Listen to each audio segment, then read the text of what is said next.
In the late 14th century, the Ottoman Empire stood at a turning point. Rising from the ashes of Turkish principalities, it had already secured a foothold in both Anatolia and Europe.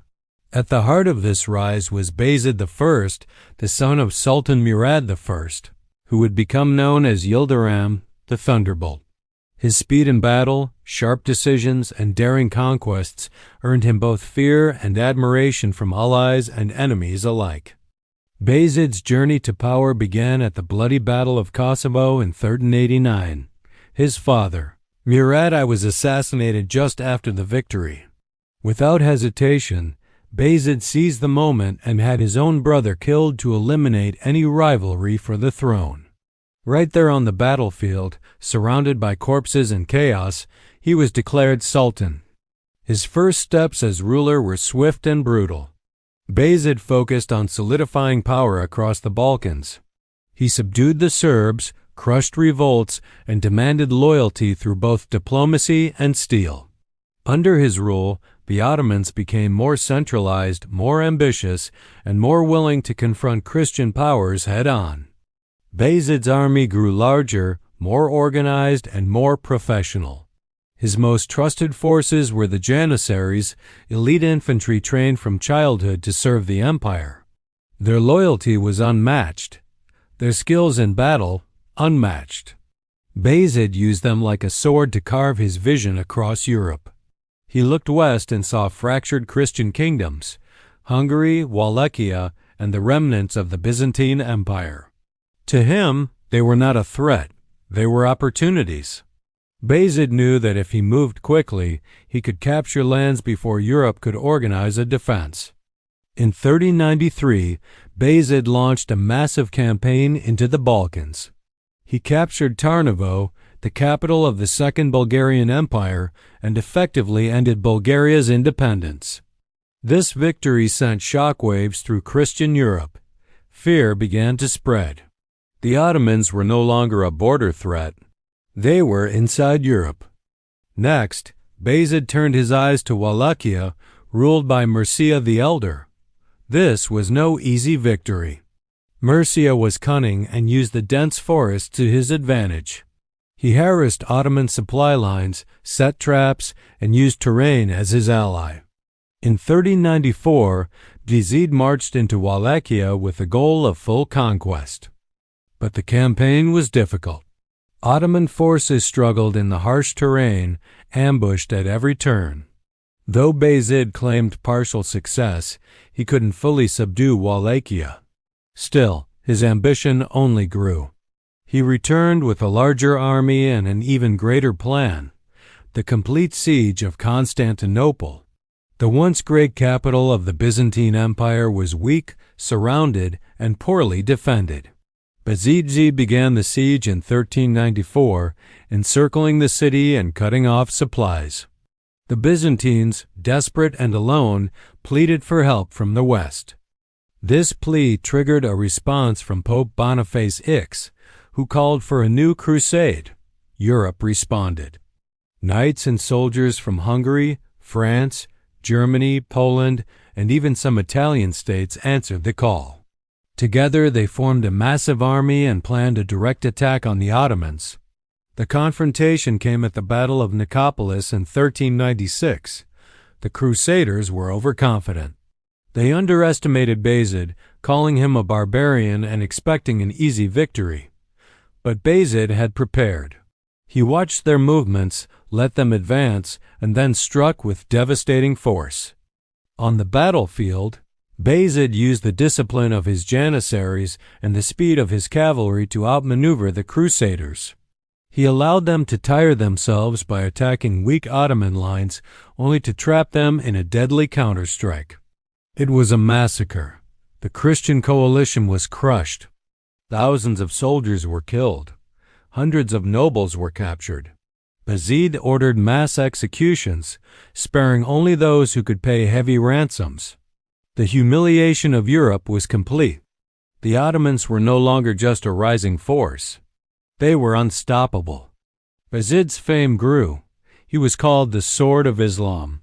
He forced Byzantine Emperor Manuel II to pay tribute. He absorbed the remaining Balkan states as vassals. He declared himself ruler of both East and West, but his confidence would soon lead him into dangerous waters. While Europe licked its wounds, a new force was emerging in the East. In Central Asia, a conqueror named Timur, also known as Tamerlane, was building a vast empire. Like Bayezid, Timur was fearless, strategic, and ruthless. But unlike Bayezid, he was not content with regional dominance. Timur's conquests stretched across Persia, India, and the Caucasus. He crushed Mongol rivals, Persian kings, and even Delhi. When Timur looked west, he saw Anatolia, and he saw Bayezid sitting like a lion over lands Timur considered his own. Conflict was inevitable. At first, their rivalry was only through letters. Bayezid and Timur exchanged insults via messengers. Timur mocked Bayezid's arrogance. Bayezid challenged Timur's legitimacy. These weren't just words, they were threats. Timur mocked Bayezid's title of Sultan of the East and West and dared him to meet in battle. The tensions escalated when both rulers began interfering in the Anatolian beyliks. These were small Turkish principalities that Bayezid had annexed into his empire, but many of them had old ties to Timur. When Bayezid took them by force, Timur took it personally.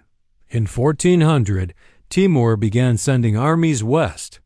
Cities that had submitted to Bayezid were now switching sides. Fortress by fortress, Timur's shadow grew larger. Bayezid, still focused on Europe, ignored the threat too long. When he finally looked east, it was too late. Timur had already begun his campaign into eastern Anatolia. His army was massive. His tactics were brutal. He brought elephants from India, cavalry from Samarkand, and siege engines powerful enough to flatten cities. He wasn't just coming to fight, he was coming to destroy. Bayezid gathered his forces. His pride wouldn't let him back down. The two greatest Muslim generals of the century were now on a collision course. It would be a battle of empires, a battle of wills, and it would all unfold in the dust of Ankara. In the summer of 1402, the two greatest Muslim rulers of their time finally stood face to face. On one side, Sultan Bayezid I, the Thunderbolt of the Ottoman Empire. On the other, Timur, the Scourge of Asia. Their army stretched across the dry fields near Ankara. The air was hot, tense, and thick with fate. Bayezid had marched with confidence. He believed in his army, his empire, and his destiny. He had conquered Christian kingdoms, crushed European crusades, and ruled over a vast stretch of land. But this battle was different. Timur was no ordinary rival.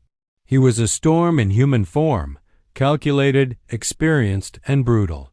Timur's army was a terrifying sight.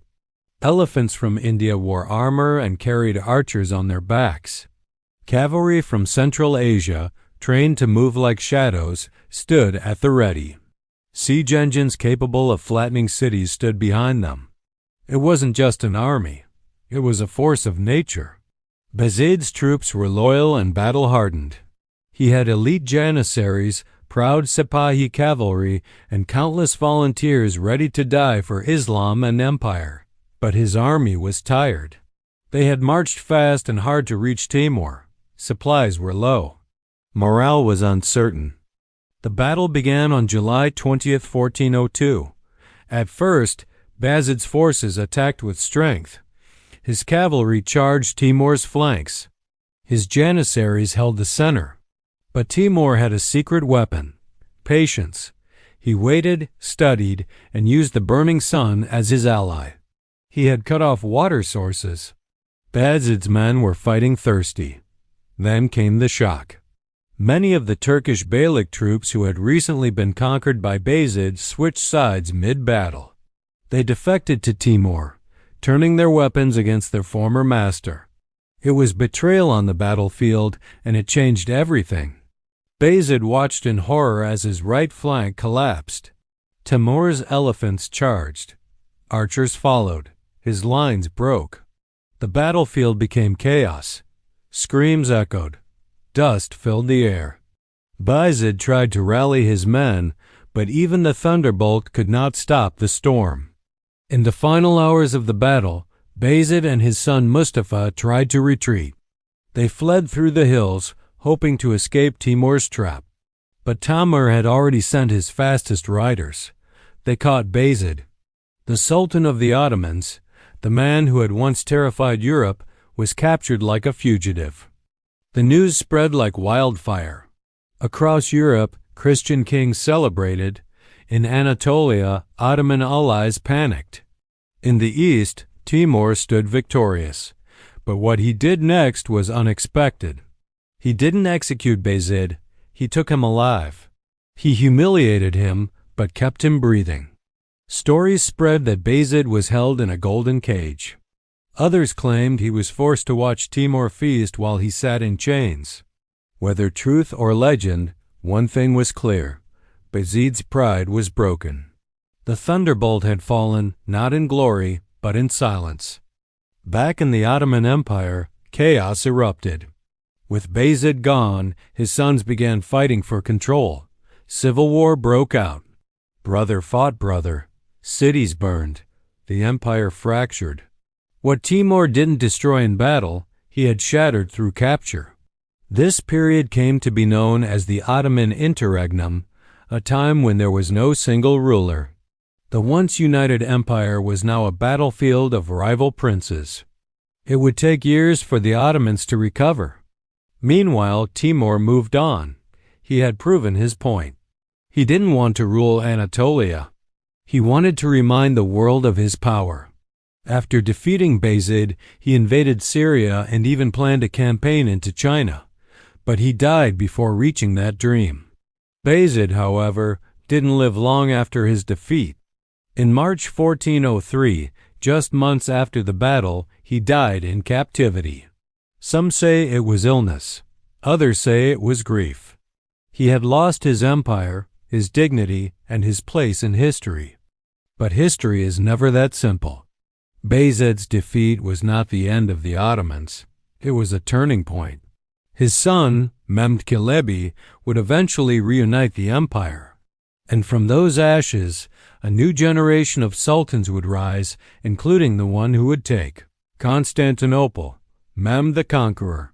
Still, Bayezid's legacy remains complex. He was a brilliant warrior, but perhaps too bold. His rapid expansion made enemies on all sides. His pride clouded his judgment. And in the end, his refusal to compromise led him straight into Timur's trap. Yet, we cannot forget what he built. He expanded Ottoman lands, strengthened central power, and terrified Europe like no sultan before him. Without Bayezid, there might never have been an empire strong enough to survive a defeat like Ankara. Timur won the battle, but the Ottomans, in time, won the war of history. Today, the battlefield near Ankara is quiet, no elephants. No thunder of hooves, just the wind. Yet the ground remembers. It remembers the day two titans clashed. It remembers the rise and fall of Bayezid. And it reminds us, no matter how powerful a man becomes, he must always face the test of destiny.